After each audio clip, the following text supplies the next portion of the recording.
So guys, today back with another video on the channel. Today we have the Newcastle United versus West Ham preview. The first away game for Newcastle in quite a long time is Sunday kickoff for Newcastle and West Ham at the London Stadium, 2 PM kickoff. Big one just before the international break. It's crucial to get points at this time of the season, and can Newcastle United continue their brilliant form in the Premier League? You'll have to wait and see. We'll look at West Ham, we'll look at Newcastle, but before I start the video, make sure to leave a like, subscribe to the channel. When recording this, we are so close to 12k subscribers. As recording this, I'm 35 away, so if you could go and subscribe to the channel, it would mean a lot. Anyways, let's get in the video now, boys. A massive one. Let's start off by looking at West Ham. So then, West Ham United have had a really good season so far. We'll go through their form and whatnot so far, but when recording this, they've just played Freiburg. It's just finished, and the score was 2-1 West Ham. Paqueta I can never say his name. Agard, the centre half from Morocco, he scored 2-1 win, quite comfortable it looked like, and West Ham look very good, a very good side this season. They made some changes to their team as well from their last game against Sheffield United. We'll have a look at their team against Sheffield United. So the team: Ariola, Kufal, Zuma, Ogard, however you say his name, Emerson, Soucek, Alvarez, Jared Bowen, who just got a call up to the England team, James Ward-Prowse, Lucas Paqueta, and then Miguel Antonio. Really good start to the season. West Ham are sitting 7th in the Premier League with 4 wins, 1 draw and 2 losses. Better form than Newcastle, only above by Newcastle by a point, so it's quite close at the minute. Newcastle need to get into there and overtake West Ham, but 2 wins out of 2 in Europe, it is looking very good for West Ham at the minute, considering last season, right down there at the bottom, could have got relegated. You always back West Ham to stay up in that situation that they were in. There was no way they were going to go down, but a little bit more focus on their game versus Freiburg. Stats wise in the game, it was quite an even game. Big chances for West Ham. They had 2 and took both away from home. That's the team that they sort of are under David Moyes. They don't create a crazy number of chances, but when they do get the chances, a lot of times they do take them. They've got a lot of creativity going up forward in that team. As I mentioned before, Lucas Paqueta scored in that game against Freiburg. Looks very good for West Ham. Started to build a little bit more this season. Last season I didn't really score, done well, but just didn't get goals and assists. Right now we start at goals and assists. A player who I think is just not getting spoken about enough is James Ward-Prowse. I think he's an absolutely unbelievable signing. He was good at Southampton, but realising and putting him in a much better team makes him look even better than what he is, and he's not just a free kick merchant. He can perform in the Premier League, and he is so crucial. Another player who's crucial for them, as I mentioned, England call-up, is Jared Bowen. Big one for him.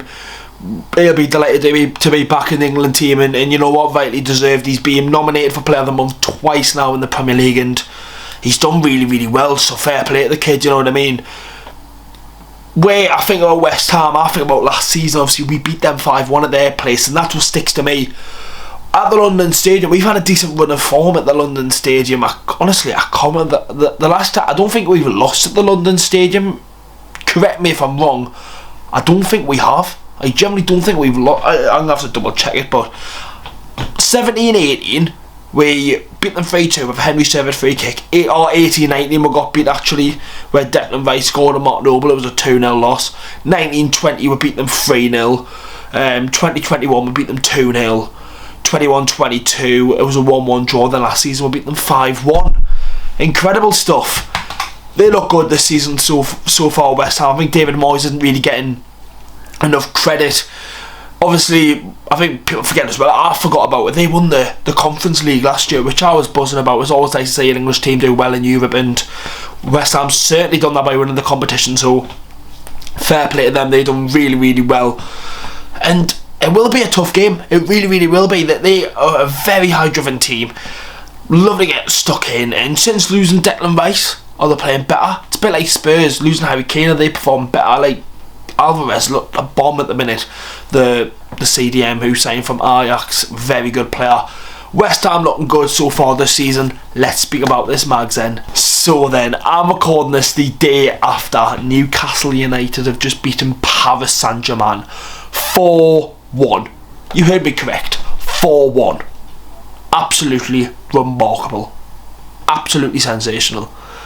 Honestly, it's still hard to even think about that. It is crazy. It really, really is.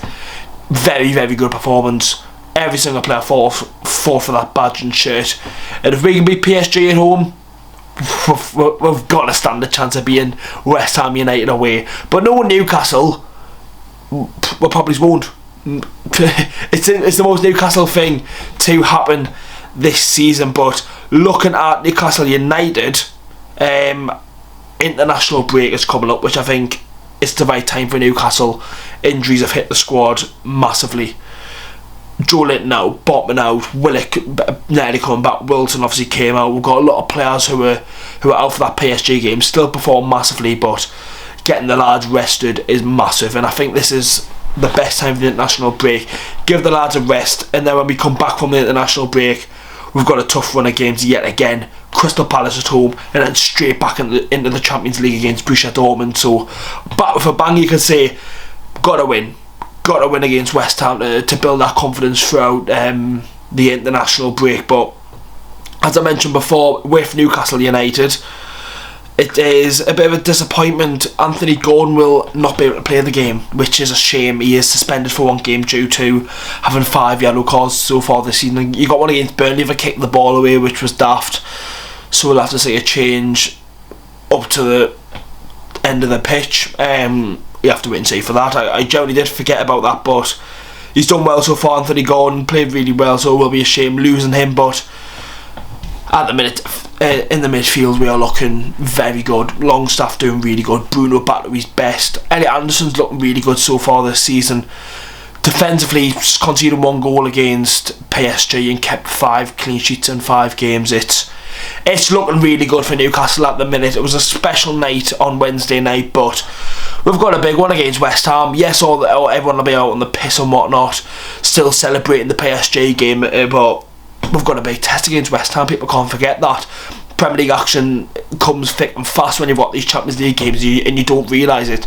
The advantage Newcastle United have got, we've had an extra day's rest than West Ham, and West Ham did rest a couple of players, but nothing to what you'd expect. I think you'd expect 1 or 2 changes from that team that played against Freiburg going into the game versus Newcastle.